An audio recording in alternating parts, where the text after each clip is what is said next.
دھرتی continue moving بھی ہے، اپنے ایکسس پہ بھی ہے، اور 23 ڈگری پہ جھکی بھی ہوئی ہے، اور اس میں پہاڑوں کا کوئی لینا دینا نہیں ہے۔ ہاں یہ ایشوری ویوستھا سے ہے، اور سورج کے چاروں طرف بھی چکر لگا رہی ہے، سورج بھی گلیکسی کے چاروں طرف چل رہا ہے، دھرتی اس کے سائڈ ساتھ ساتھ میں ہے، پورا سسٹم ایسے چل رہا ہے۔ تو دھرتی گول ہے، تو اگر اللہ پہاڑ نہ ڈالتا تو دھرتی جھکتی کیسے؟ گول چیز جھکتی کیسے ہے کہ وہ آدمیوں کو لے کے جھکنا پڑے، ساتھ میں آدمی بھی جھک جائیں گے، مطلب گر جائیں گے، جیسے اسٹیج جھک جاتا ہے آدمی گر جاتا ہے۔ تو اگر اللہ پہاڑ نہ ڈالتا تو گول دھرتی جھکتی کیسے؟ بس اتنا اچھا پرشن ہے، یہ 2% ہے، ابھی تو اتنے ہی ہیں، باقی بعد میں لے کے آئیں گے۔ اس سے یہ دیکھ رہا ہوں میں کہ آپ کی سمیکشا بھی کیسی ہے، کہیں اوروں کی طرح اندھ وشواس میں تو نہیں ہے۔ تو کوئی بھی اتر دے سکتا ہے، ویسے کوئی باؤنڈری نہیں ہے کہ بھائی صرف ایک ہی ویکتی کو آنسر دینے ہیں، جس کا من کرے اسلامک اسکالر سے پوچھ کے اتر دے سکتا ہے۔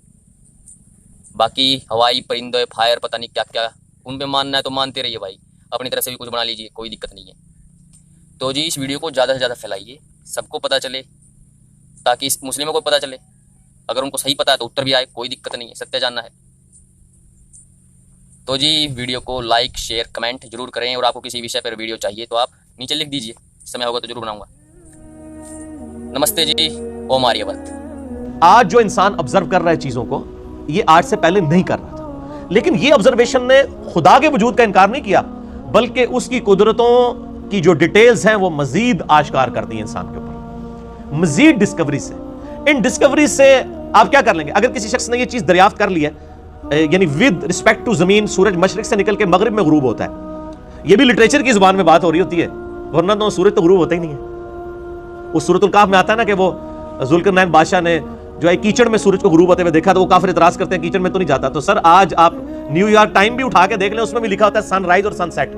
تو کیا امریکہ کو آج تک نہیں پتا چلا کہ سن تو رائز ہوتا ہی نہیں ہے، سیٹ ہوتا ہی نہیں ہے؟ وہ لٹریچر کی زبان میں بات ہو رہی ہوتی ہے، تو قرآن بھی تو لٹریچر کی بک ہے نا، لٹریچر میں بات کرے گی۔ تو یہ زمین و آسمان کی جو یعنی پیدائش والا معاملہ ہے، کریشن آف یونیورس ہے، یہ تمام کی تمام چیزیں آج جس طرح سامنے آئی ہیں، ان سے ایک سٹیپ بھی ضرور طے ہوا ہے۔ اگر کسی شخص کو یہ پتا چلا کہ سورج مشرق سے نکل کے مغرب میں غروب ہوتا ہے، اس قانون کے پتہ چلنے سے کیا اس قانون نے سورج کو بنایا ہے؟ یہ قانون جو ہے یہ یعنی کریٹر آف سن تو نہیں ہے نا، اس سے آپ کو صرف اس کے بارے میں حید کا پتہ چل گیا۔ اگر ہمارے پرکھوں کو نہیں پتا تھا کہ انڈا کیسے مرغی کے پیٹ میں بنتا ہے، اور آج ہم نے دریافت کر لیا کہ کس کس طریقے سے بن کے وہ کیسے باہر نکلتا ہے، تو اس پروسیجر کے پتہ چلنے سے کیا ہم یہ کہیں گے کہ اس پروسیجر نے انڈے کو بنایا؟ نہیں، یہ تو یہ ایکسپلینیشن ہے اس کے بننے کے طریقے کی۔ اس کو بنا رہا کون ہے؟ وہ تمام راستوں سے گزارتا کون ہے؟ کون ڈیسائیڈ کرتا ہے کہ انڈا ہی بن کے نکلے گا؟ یہ تو کوئی اور چیز ہے۔ اس کے اوپر سائنس پھر کہتے تھے it is physical phenomena of nature. Science نے اپنی عاجزی تسلیم کر لی ہے، وہ میں انشاءاللہ آخری پوائنٹ میں بتاؤں گا۔ تو وہ جو ہندو بھائی نے اعتراض کیا تھا، وہ سورۃ الانبیاء کی آیت ہے، آیت نمبر 30 پارہ نمبر 17 کے اندر جو پہلا ان کا اعتراض تھا۔ اعوذ باللہ من الشیطان الرجیم، بسم اللہ الرحمن الرحیم۔ اولم یر الذین کفروا ان السماوات والارض، کیا کافروں نے یہ نہیں دیکھا؟ لفظی ترجمہ تو یہ بنے گا، با محاورہ ترجمہ ہوگا، کیا کافروں نے نہیں جانا، ان کے علم میں یہ بات نہیں آئی؟ ان السماوات والارض، کہ آسمانوں اور زمین، یعنی سارے آسمان اور زمین، کانتا رتقا، یہ آپس میں گنے ہوئے تھے، ملے ہوئے تھے، ففتقناہما، تو ہم نے ان کو پھاڑ کر جدا کر دیا۔ وجعلنا من الماء كل شيء حي، اور ہم نے ہر زندہ چیز کو پانی سے پیدا کیا۔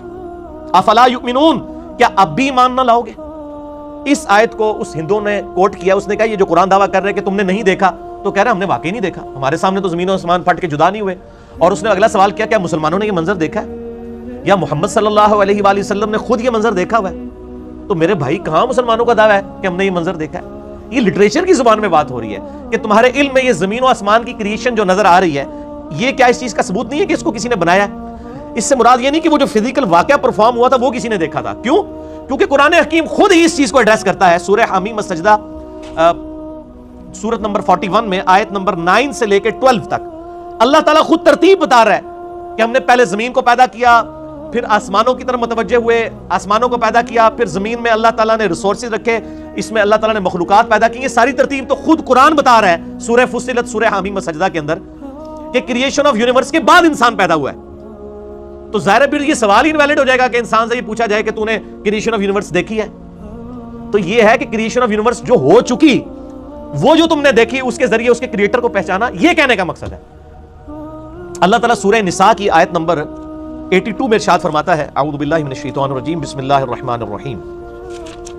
بہت زبردست آیت ہے، یہ سارے کے سارے معاملے کو کھول کے بیان کرے گی کہ قرآن حکیم کو آپ نے لٹریچر کی زبان میں سمجھنا ہے۔ افلا یتدبرون القرآن، کیا لوگ قرآن پر تدبر نہیں کرتے؟ ڈیپ تھنکنگ کرو قرآن پر۔ ولو کان من عند غیر اللہ، اگر یہ اللہ کے علاوہ کسی اور ہستی کی طرف سے ہوتا، لوجدوا فیہ اختلافا کثیرا، تم اس میں بہت اختلاف پاتے۔ پہلے صفحے پہ اور بات ہوئی ہے، جا کے 50ویں صفحے پہ اور بات ہوئی ہوتی، انسان تو بھول جاتا ہے پہلے کیا کہہ کے آیا تھا۔ پہلے صفحے پہ لکھا ہوتا ایاک نعبد و ایاک نستعین، اور 50ویں صفحے پہ جا کے یا علی مدد بھی لکھا ہوا ہوتا۔ تو یہ تو نہیں ہوگا۔ قرآن میں اگر شروع میں ہوا ہے کہ اللہ ہی کی عبادت، اسی سے مدد مانگنی ہے، ظاہر یہ اسباب نہیں، وہ تو فزیکل فینومینا آف نیچر کے ساتھ اللہ نے چیزوں کو جوڑا ہے۔ غائب میں مدد، دعا کے لیے پکارنا، تو آخری صفحے تک اللہ ہی کو پکارنا ہوگا دعا میں۔ اللہ فرماتا ہے یہ تدبر کرو، اس کی سچائی ہونے کی دلیل یہ ہے کہ اللہ کے علاوہ کسی اور کی طرف سے ہوتا نا تو اس کی آیات آپس میں ٹکرا رہی ہوتی، بہت اختلاف ہوتا۔ تو ایسا نہیں ہے، آپ کو بظاہر ٹکراتی ہوئی نظر آتی ہے، لیکن جب آپ کانٹیکسٹ دیکھتے ہیں، ساری آیات کو ایک جگہ جمع کرتے ہیں تو آپ کو بات سمجھ آ جاتی ہے۔ کیوں؟ قرآن بار بار یہ بات ریپیٹ کرتا ہے مختلف انداز میں، اور پارہ نمبر 28 کے اندر جا کے تو بڑا کلیئر کٹ ہے، لِمَ تَقُولُونَ مَا لَا تَفْعَلُونَ، تم وہ بات کیوں کرتے ہو، کیوں کہتے ہو وہ بات جو خود نہیں کرتے؟ یعنی قول اور فعل میں تضاد نہیں ہونا چاہیے۔ تو جب اللہ ہمیں یہ کہہ رہا ہے تو اللہ کے قول و فعل میں بھی تضاد نہیں ہوگا۔ قرآن اللہ کا قول ہے اور یہ پوری یونیورس اللہ کا فعل ہے، قول اور فعل میں تضاد نہیں ہو سکتا۔ ہاں یہ ہو سکتا ہے کہ سائنس ابھی اس لیول تک نہ پہنچی، اس کو بظاہر تضاد نظر آ رہا ہو، اس لیے ہم کہتے ہیں قرآن حکیم کی کوئی ایک آیت بھی اسٹیبلش سائنس کے خلاف نہیں ہوگی، ہائپوتھیسس کے خلاف ہو سکتی ہے، کیونکہ سائنس نے کئی دفعہ یو ٹرن بھی لیا۔ تو ہائپوتھیسس الگ چیز ہے، اسٹیبلش سائنس جو فیکٹس ہے، فیکٹ آف کریشن ہے، جو اسٹیبلش ہو چکی بھی ہے، اس کے خلاف کبھی بھی قرآن حکیم کی کوئی آیت نہیں ہوگی۔ تو یہ قرآن حکیم میں یعنی غور و تفکر کرنا چاہیے۔ اگر یہ اللہ کے علاوہ کسی اور کی طرف سے ہوتا پھر یہ اختلافات ہوتے ہیں۔ اب دنیاوی طور پہ میں آپ کو ایک مثال دیتا ہوں۔ اگر میں اناؤنسمنٹ دوں کہ ڈاک خانے میں، پوسٹ آفس میں روزانہ صبح 9 سے 5 بجے تک بل جمع ہوتے ہیں، بجلی کے، گیس کے، ٹیلی فون کے، آپ اتوار والے دن، سنڈے والے دن وہاں پہنچ جاتے ہیں اور آپ دیکھتے ہیں کہ آگے ڈاک خانہ بند ہے، اور آپ آگے مجھ سے گلا کرتے ہیں کہ جی علی بھائی آپ نے یہ بات کہی تھی کہ 9 سے 5 تک بل جمع ہوتے ہیں، وہ تو ڈاک خانہ بند تھا، تو آپ جھوٹے نکلے۔ کیا میری یہ سٹیٹمنٹ بظاہر رانگ ہونے کے اوپر مجھے جھوٹا ڈکلیئر کیا جا سکتا ہے؟ میں کہوں گا کہ میرے بھائی یہ تو اسٹیبلش فیکٹ تھا کہ اتوار والے دن چھٹی ہوتی ہے، تو جب میں یہ بات کر رہا تھا کہ 9 سے 5 تو اس کا مطلب امپلائڈ تھا اس کے اندر کہ ادر دین سنڈے، کیونکہ سنڈے والا فیکٹ تو اسٹیبلش ہے۔ قرآن جگہ جگہ اب یہ فیکٹ اسٹیبلش کر رہا ہے کہ کریشن آف یونیورس انسان کی کریشن سے پہلے ہوئی ہے۔ تو اب جب قرآن یہ بات کرے گا کہ کافروں نے نہیں دیکھا کہ زمین و آسمان ملے ہوئے تھے، ہم نے ان کو پھاڑ کر جدا کیا، تو یہ نہیں کہنا چاہ رہا ہوگا کہ فزیکل یہ منظر دیکھا، وہ کہنا چاہ رہا ہوگا کہ یہ ہماری قدرت ہے، کہ الٹیمیٹلی جو کائنات تمہیں سامنے نظر آ رہی ہے یہ ہماری قدرت کا منظر ہے، اسے دیکھو اور خدا تک پہنچو۔ ٹھیک ہو گیا؟ تو یہ لٹریچر کی زبان میں بات ہو رہی ہے۔ اسی طریقے سے کافر اکثر کوٹ کر دیتے ہیں سورہ التوبہ کی آیت کہ جہاں پہ بھی کافر نظر آئے اسے قتل کر دو، حالانکہ پورا کانٹیکسٹ بیان ہو رہا ہے۔ ایک پیس ٹریٹی ہوا تھا کفار مکہ اور نبی صلی اللہ علیہ وسلم کے درمیان، امن کا معاہدہ ہوا تھا، اور اس میں یہ چیز طے پائی تھی کہ جو یہ معاہدہ توڑے گا پھر دوسرے فریق کو حق حاصل ہوگا کہ وہ اس کے ساتھ جنگ کر سکتا ہے۔ وہ کافروں نے معاہدہ توڑ دیا، تو قرآن پاک میں آیا کہ اب انہوں نے صلح حدیبیہ کا معاہدہ توڑا ہے، لہٰذا جو یہ عہد شکنی کرنے والے لوگ ہیں ان کو قتل کیا جائے۔ تو وہ صرف ایک جملہ اٹھا لیتے ہیں کہ جہاں پہ بھی کافر نظر آئے اس کو قتل کر دو، نعوذ باللہ۔ قرآن اسلام تو نام ہی پیس کا ہے، اسلام کا مطلب کیا ہے؟ پیس، امن۔ To acquire peace by submitting your will to Allah, اپنی رضا اپنے رب کے حوالے کرنا، سر تسلیم خم کرنا، اس کو بھی اسلام کہتے ہیں، اور امن کا حصول اسے بھی اسلام کہتے ہیں۔ تو آؤٹ آف کانٹیکسٹ چیزیں نہیں ہونی چاہیے، پورا مقدمہ دیکھنا چاہیے۔ لہٰذا سورۃ الانبیاء کی آیت نمبر 30 پہ جو اس ہندو بھائی کا اعتراض تھا، میں نے وہ پورا کھول کے بیان کر دیا کہ وہ ان کے سمجھنے میں فرق لگا ہے، اور اگر وہ مودودی صاحب کا ترجمہ پڑھ لیتے تو انہوں نے تو ترجمہ کیا کیا کافروں نے نہیں جانا کہ زمین و آسمان ملے ہوئے تھے، یرو کا ترجمہ انہوں نے با محاورہ کر دیا، تو ان کو یہ پرابلم کلیئر ہو جاتی۔ اور اس سورۃ الانبیاء کی آیت نمبر 30 پہ تو میں نے پہلے گھنٹوں بول کے لیکچرز ریکارڈ کروائے ہیں کہ یہ وہ فیکٹس ہیں دو سائنٹیفک جو 20ویں اور 21ویں صدی میں آ کے اسٹیبلش ہوئے ہیں، جو اس آیت کے اندر بیان ہوئے ہیں۔ نمبر 1، کریشن آف یونیورس ایک بگ بینگ کے ذریعے ہوئی ہے، اور نمبر 2، تمام لیونگ تھنگس پانی سے بنائی گئی ہیں۔ یہ الگ سے میرا اس کے اوپر لیکچر موجود ہے، آج میں اس ڈیٹیل میں نہیں جاؤں گا۔ علمی پوائنٹ نمبر 4، وہ ہے میرے بھائیوں، چونکہ یہ 100 سالوں میں سائنس نے ترقی کی ہے، لہٰذا قرآن حکیم نے آلریڈی اس چیز کو بھی کاؤنٹر کیا ہوا ہے۔ اس کے اندر ہزاروں لاکھوں سال کی انسانی تاریخ میں تو قرآن حکیم کے وہ فیکٹس کافی ہیں جو بیان کیے ہیں، وہ آج کے لوگوں کے لیے بھی کافی ہیں، لیکن آج سائنس نے مزید اس کو اسٹیبلش کیا ہے۔ اس حوالے سے قرآن حکیم میں بڑی کرٹیکل آیت ہے سورہ حامیم السجدہ، جسے سورہ فصلت بھی کہتے ہیں، اس کی آیت نمبر ہے 41، اس سورت نمبر 41 آیت نمبر 53۔ اعوذ باللہ من الشیطان الرجیم، بسم اللہ الرحمن الرحیم۔ سنریہم آیاتنا فی الآفاق وفی انفسہم حتی یتبین لہم انہ الحق۔ ان قریب ہم لوگوں کو ان آفاق میں، زمین و آسمان میں اور ان کی جانوں میں ایسی نشانیاں دکھائیں گے کہ یہ چیخ اٹھیں گے کہ یہ الحق ہے، قرآن پرپسفل کتاب ہے، یہ سچی کتاب ہے، یہ جن فیکٹس کی بات کرتی ہے وہ سچے ہیں۔ اللہ تعالیٰ ہم ان قریب ان کافروں کو زمین و آسمان میں ان کی اپنی جانوں میں ایسے فیکٹس دکھا دیں گے، تو آج دکھا دیے نا، کہ یہ چیخ اٹھیں گے کہ قرآن اللہ کا کلام ہے۔ قرآن اس زمانے میں جو بات کرتا ہے وہ آ کے 21ویں صدی کے اندر، 20ویں صدی کے اندر اسٹیبلش ہو رہی ہے سائنٹیفک فیکٹس کی وجہ سے۔ اور میں یہ کہتا ہوں شکر ہے، یہ کئی فیکٹس تو کافروں نے کیے ہیں تاکہ کوئی یہ بھی نہیں شک کر سکتا کہ مسلمانوں نے خود ہی بنا دیا بگ بینگ کا مسئلہ۔ ویسے میں اکثر ایک جملہ بولا کرتا ہوں کہ science is a common religion, دین کی بات نہیں ہو رہی، مذہب کی بات ہو رہی ہے۔ Science is a common religion یا common school of thought among the whole humanity. Science کے اوپر کسی کی جاگیرداری نہیں ہے۔ سائنس میں یونان کے لوگوں نے بھی بہت کام کیا، جو دیوتاؤں کے ماننے والے تھے، بتوں کے آگے جھکنے والے۔ سائنس کے اوپر مسلمانوں نے تو بہت بڑی کنٹریبیوشن کی، اس کو ایپیکس تک پہنچایا، میتھمیٹکس کی فیلڈ ہو، بیولوجی کی فیلڈ ہو، کیمسٹری کی فیلڈ ہو۔ سائنس کے اوپر کرسچنز کی بہت بڑی کنٹریبیوشن ہے، آئنسٹائن کرسچن تھا، جو نیوٹن۔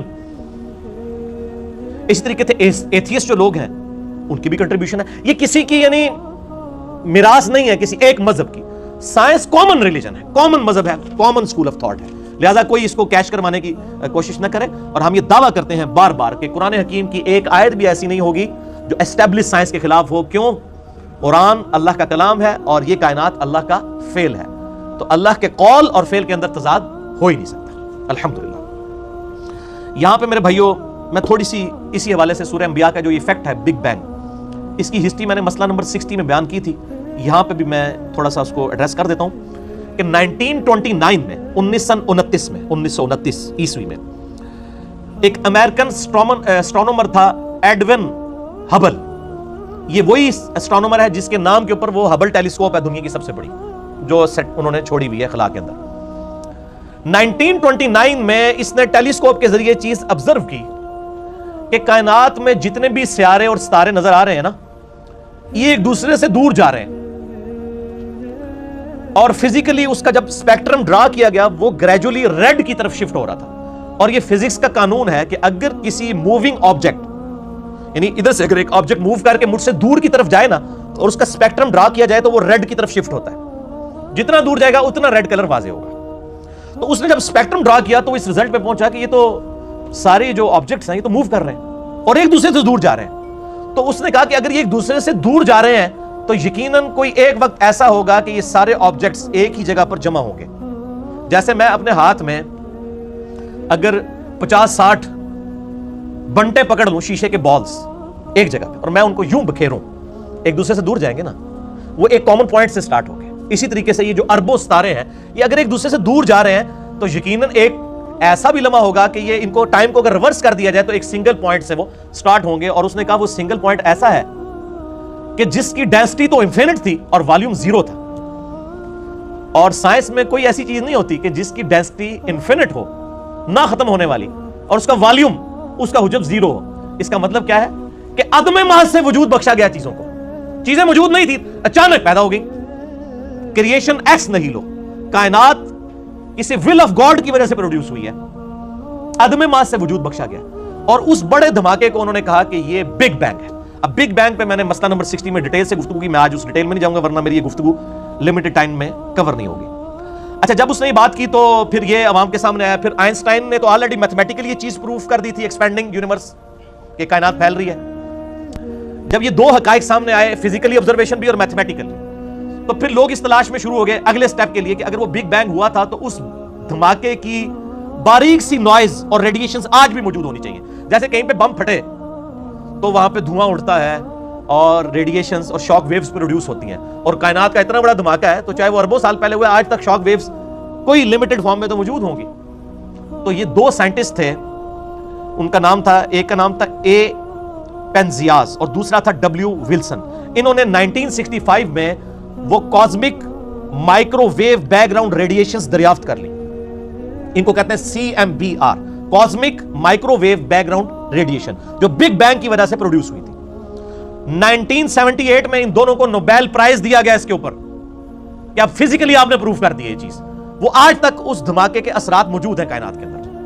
پھر 1989 سے لے کر 1993 تک 4 سالوں کے لیے امریکہ نے ایک اسپیس شٹل ڈسکوری لانچ کی تاکہ فزیکلی خلا کے اندر ان چیزوں کو آبزرو کیا جائے, اور اس کے اوپر $160 ملین لگے.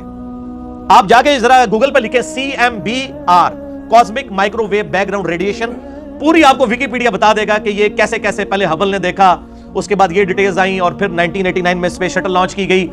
$160 ملین لگا کے امریکہ نے اور اس چیز کو اسٹیبلش کیا گیا کہ بگ بینگ جو ہے وہ ہوئی تھی. اور میں اکثر بولتا ہوں کہ ہر شے میں انسان کو خدا نظر آتا ہے. یہ بھی لٹریچر کا جملہ ہے, یہ نہ کوئی پکڑ لے کے جی خدا تو ہمیں نظر نہیں آ رہا, یہ لٹریچر کا جملہ ہے. یعنی کریٹر اپنی کریشن کی خوبصورتی سے پہچانا جاتا ہے. تو سائنٹسٹ نے انسانی تاریخ کی سب سے بڑی دریافت, ڈسکوری قرار دیا تھا بگ بینگ تھیوری کے اسٹیبلش ہونے کو. بگ بینگ آج کی ڈیٹ میں تھیوری نہیں ہے, یہ ایک سائنٹیفک فیکٹ ہے, اور ان کا ہم نے ہینڈ رائٹنگ آف گاڈ دیکھ لی ہے اس کی وجہ سے. میتھمیٹکس کو کہا جاتا ہے نا کہ ہینڈ رائٹنگ آف گاڈ کسی نے دیکھنی ہے, خدا کی ہینڈ رائٹنگ, تو وہ سائنٹسٹ کہتے ہیں وہ میتھمیٹکس ہے. ہر فزیکل فینومینا کے لیے آپ ایکویشن بنا سکتے ہیں. اب چونکہ میں میکینیکل انجینئر ہوں اور آپ کو پتا ہے انجینئرنگ جو ہے وہ تو اپلائیڈ سائنسز ہے, تو ہم لوگ ہر چیز کا میتھمیٹیکل ماڈل بناتے تھے اور اس سے وہ چیزیں اسٹیبلش ہو جاتی تھی. تو میتھمیٹیکل ماڈل جو ہے یہ خدا کی ہینڈ رائٹنگ ہے. اب یہ نہیں کہ آپ کو کہ فزیکل ہینڈ رائٹنگ, یہ بھی لٹریچر کی زبان میں بات ہو رہی ہے. تو یہ سارے کے سارے فیکٹ سائنس نے اسٹیبلش کیے, اور الحمدللہ آج اللہ تعالیٰ کو اس حوالے سے سمجھنا آسان ہو چکا ہے. دوسرا اعتراض اس ہندو بھائی نے کیا تھا کہ جی قرآن حکیم میں جگہ جگہ آیا کہ ہم نے پہاڑوں کو ایک کہیں پہ آیا یہ لنگر ڈال دی ہیں, کہیں پہ آیا یہ میخیں ہم نے گاڑ دی ہیں تاکہ زمین نہ ڈولے. تو اس نے کہا کہ یہ تو اس سے تو پتہ چلتا ہے کہ قرآن حکیم جو ہے وہ زمین کو چوکور مانتا ہے کہ یہاں پہ پہاڑ رکھ دیے ہیں بیلنس کرنے کے لیے تاکہ یہاں سے یہاں نہ ڈول جائے. تو کہتے ہیں زمین تو ڈول سکتی نہیں, زمین تو گول ہے. تو یہ سائنٹیفک ایرر ہے. ہمارا چیلنج ہے پورے قرآن پاک میں کہاں یہ بات آئی ہے کہ زمین چوکور ہے. گول ہونے کے اشارے پھر بھی آئے ہیں, چوکور کے تو نہیں ہے. لہٰذا یہ قرآن حکیم میں کہنا کہ اللہ تعالیٰ فرماتا ہے ہم نے زمین کو بچھونا تمہارے لیے بنایا, وہ کہتے ہیں بچھونے سے مراد ہے کہ چوکور ہے. اس سے آپ نے کیسے یہ سمجھ لیا؟ اس لیے بچھونا کہا گیا کہ آج آپ کو سائنس بتا رہی ہے کہ ہر سیکنڈ میں زمین پہ 2 زلزلے آتے ہیں, ہر سیکنڈ میں. اگر ان کا ایمپلیٹیوڈ بڑھ جائے نا تو زمین تباہ و برباد ہو جائے, ان کا ایمپلیٹیوڈ کم ہوتا ہے. ایسی زمین جہاں ہر سیکنڈ میں 2 زلزلے آ رہے ہوں, اس کو رہنے کے قابل بنا دینا. پھر اس کی 4 موشنز ہونا, سورج کے گرد الگ سے, اپنے محور کے گرد الگ سے, وہ 23.5 ڈگری کا اینگل جو ہے اس کے گرد سائنوسائیڈل اس کی جو موومنٹ ہے وہ الگ سے, جس کی وجہ سے موسم بدلتے ہیں. یہ میں نے مسئلہ نمبر 60 میں ساری ڈیٹیلز بتائی ہیں کس کس سپیڈ سے یہ موومنٹ ہو رہی ہے. اس کو رہنے کے قابل بنا دینا تو بچھونا ہی ہے نا.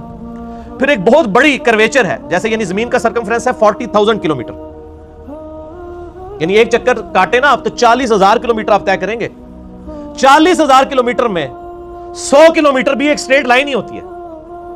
بہت بڑے سرکل کے اندر اگر آپ چھوٹا سا ٹکڑا کنسیڈر کریں گے وہ اسٹریٹ لائن ہی ہے. یہاں پہ بھی آپ دیکھ رہے ہیں ہماری اکیڈمی سیدھی ہے نا, قرآن کو تو چھوڑ دیں, اگر ہم آپ سے کہیں سیدھی, آپ کہیں یہ گول ہے تو گول تو نہیں نظر آ رہی. اتنے بڑے گول بال کے اوپر سینکڑوں کلومیٹر بھی ایک اسٹریٹ لائن ہی نظر آ رہے ہوتے ہیں. ہماری فزیکل آبزرویشن میں تو یہی ہے. اگر قرآن حکیم ڈائریکٹ کہہ دیتا کہ زمین گول بنائی تو پھر پچھلے 1300 سال کے لوگوں نے کہنا تھا جی گول تو نظر ہی نہیں آ رہی, آٹا گوندے ہلتی کیوں ہے, آٹا گوندتے ہوئے ہلتی کیوں ہے. تو وہ آپ ایک ایشو کو ایڈریس کریں گے تو دوسرا ایشو پہ, تو وہ ان لوگوں کو جن کو سائنس نے ترقی نہیں کروائی ہوئی تھی نا, ان کے لیے وہ چیزیں اسٹیبلش ہوگی کہ ان کو بچھونا ہی نظر آتا تھا. آج سائنس نے اگر گول دریافت کیا تو ساتھ یہ بھی دریافت کر لیا ہے کہ گول چیز پہ جو بہت بڑے سرکمفرنس کی ہو اس پہ کچھ کلومیٹر بھی ایک اسٹریٹ لائن ہی ہوتے ہیں, وہ بچھونا ہی نظر آتا ہے. تو دونوں چیزیں سمجھ آ گئی. سنوریہم آیاتنا فی الآفاق وفی انفسہم حتی یتبین لہم انہ الحق. زمین و آسمان میں عنقریب ہم ان کو نشانیاں دکھائیں گے ان کی اپنی جانوں میں. Structure of genes, D N A, اس پہ میں مسئلہ نمبر 60 میں بول چکا ہوں. اس نے آج انسان کو ماننے پہ مجبور کر دیا ہے یہ کسی مائنڈ کی کریشن ہے. یہ ساری کی ساری الل ٹپ نہیں ہے, یہ ٹائنیز ڈیٹیل تک چیزیں اتنی کنٹرولڈ ہیں. یہ کسی حکیم کی بنائی ہوئی کائنات ہے. ہر چیز کے پیچھے حکمت ہے, ہر چیز کا ایک میتھمیٹیکل ماڈل ہے. اور وہ ساری کی ساری چیزیں ایک ہی طرف لے کے جاتی ہیں کہ کریٹر ہے بھی ایک. اس پہ بھی میرا لیکچر ہے, مسئلہ number 128. God is the only and alone creator of this universe. خدا ہی اکیلا اور یکتا کریٹر ہے, ایک سے زیادہ نہیں ہے وہ, کیونکہ مائنڈ پیچھے ایک نظر آتا ہے. نیوکلیس میں الیکٹران اگر اس کے نیوکلیس کے گرد یعنی چکر کاٹ رہے ہیں نا ایک ایٹم کے ایلپٹیکل آربٹس میں, یہی ایلپٹیکل آربٹس آپ کو پھر کائنات میں بھی نظر آتے ہیں. زمین بھی ایلپٹیکل آربٹ میں ہی سورج کے گرد چکر کاٹ رہی ہے. اتنی ریزیمبلنس ہے, مائنڈ ایک نظر آتا ہے. ہر چیز جوڑوں کی شکل میں پیدا کی گئی ہے, میل اور فیمیل, حتیٰ کہ آپ کو پودوں میں بھی جوڑے نظر آئیں گے, اور جان بوجھ کے اللہ نے کیا تاکہ اللہ تعالیٰ انسان کو یہ بتائے وہ خدا ہی ہے جو میل اور فیمیل سے آزاد ہے, لم یلد ولم یولد. تو یعنی ایک الگ سے ٹاپک ہے, میں اب اس طرف چل پڑوں گا. لہذا پہاڑوں کو جو اسٹیبلائزر کہا گیا ہے, اس حوالے سے نہیں کہا گیا کہ وہ زمین چکور ہے, یہ ڈائنامک بیلنسنگ ہے.